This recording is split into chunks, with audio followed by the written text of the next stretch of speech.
ಶ್ರೀ ಗಣಪತಿ ಶಾರದಾ ಗುರುಭ್ಯೋ ನಮಃ.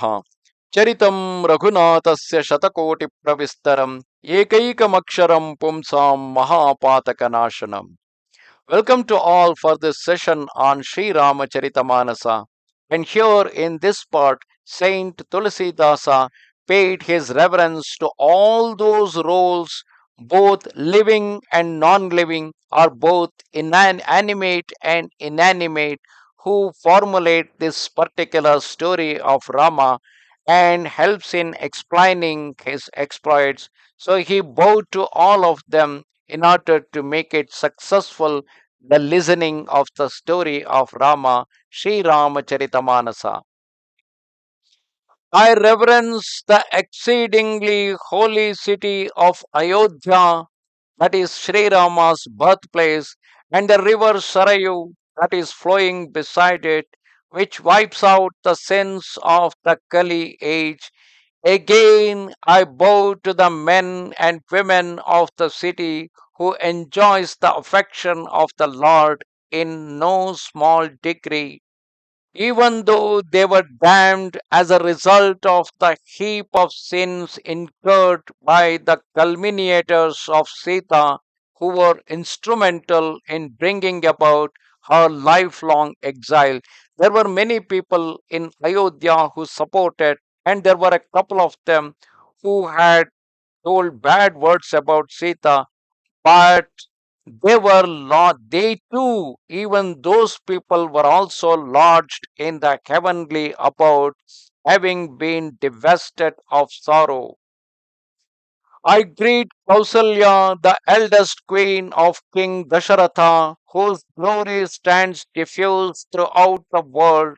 She is the eastern horizon where arises the lovely moon in the shape of the Lord of Raghus, who affords delight to the entire universe and is blighting as frost to lotuses in the form of the wicked. Recognizing King Dasharatha together with all his consorts as incarnations of merit and fair blessings, I make obeisance to them in thought, word, and deed. Knowing me as a servant of your Son, be gracious towards me. The father and mothers of Sri Rama are the very perfection of glory, by creating whom even Brahma, the creator, has exalted himself. I adore the king of Ayodhya who cherishes such true love for the feet of Sri Rama that he gave up his dear life as a mere straw the moment the Lord, who is compassionate to the poor, parted from him. That is, soon after Rama went into an exile, Dasharatha, though being his father, has decided that his life is meaningless without Rama and immediately gave up his life. I make obeisance to King Janaka along with his family, who bore secret affection for the feet of Sri Rama, even though he had veiled it under the cloak of asceticism and luxury. It broke out the moment he saw Sri Rama.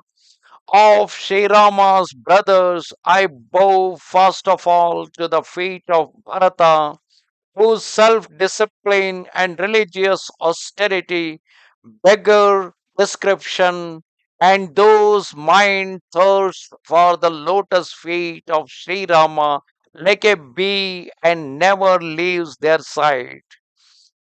I reverence to the lotus feet of Lakshmana, cool and charming, and a source of delight to the devotee, whose renown served as a staff for the spotless flag of Sri Rama's glory.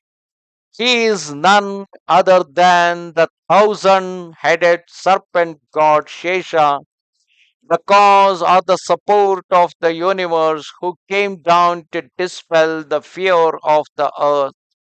May that son of Sumitra, an ocean of benevolence and a mine of virtues, be ever propitious to me. I adore the lotus feet of Shatrughna, means with the very name means the slayer of his enemies, who is valiant yet amenable in disposition and a constant companion of Bharata. I supplicate Hanuman, the great hero, whose glory has been extolled by Sri Rama himself.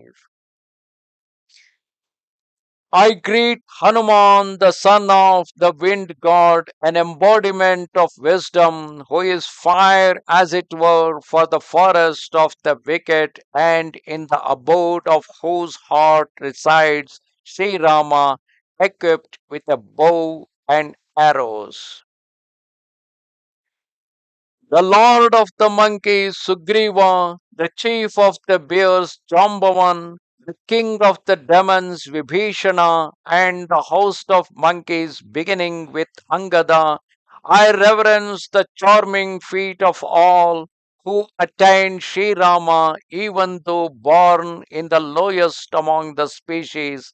As many worshippers there are of the feet of Raghupati, the lord of Raghus, including birds like Jatayu, or even beasts, gods, human beings, and demons. I adore the lotus feet of them all who are disinterested servants of Sri Rama, because everybody are interested in the feet of Sri Rama, and they are the great souls having been revered servants of Sri Rama. Even Shuka, Sanaka, and others like Sanandana, Sanatana, and Sanat Kumaras, sage Narada, and all other eminent sages who are devotees of God and proficient in the spiritual lore, I make obeisance to all, placing my head on the ground. Please be gracious to me.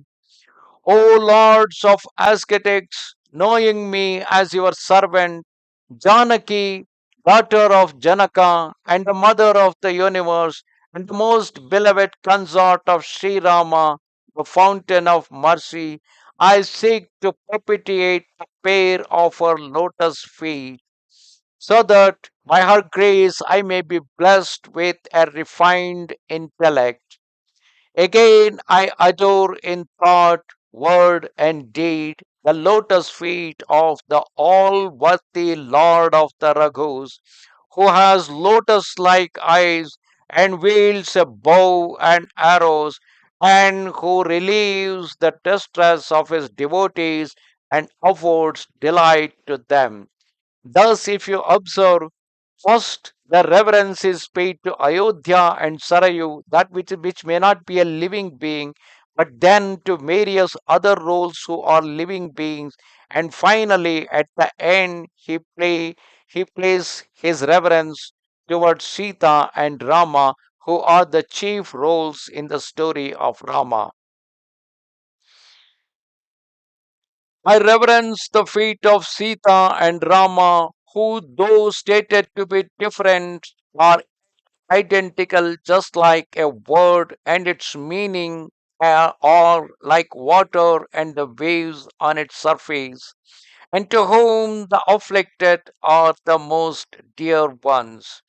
That, thus, at the end of it, after paying his reverence to all the rules which formulate the story of Rama, the Ramacharita Manasa, at the end, Saint Tulsidasa pay his reverence to the feet of Sita and Rama, who though are two different individuals, but they are one in their heart. Namaste Sharada Devi. काश्मीरपुरवासिनि त्वामहं प्रार्थये नित्यं विद्यादानं च देहि मे. Bye. Shri Ramchandra कृपाल भज मन हरण भव भयदारुणं श्रीरामचन्द्र कृपाल भज मन हरण भव भयदारुणं श्रीराम श्रीराम श्रीराम श्रीराम श्रीराम श्रीराम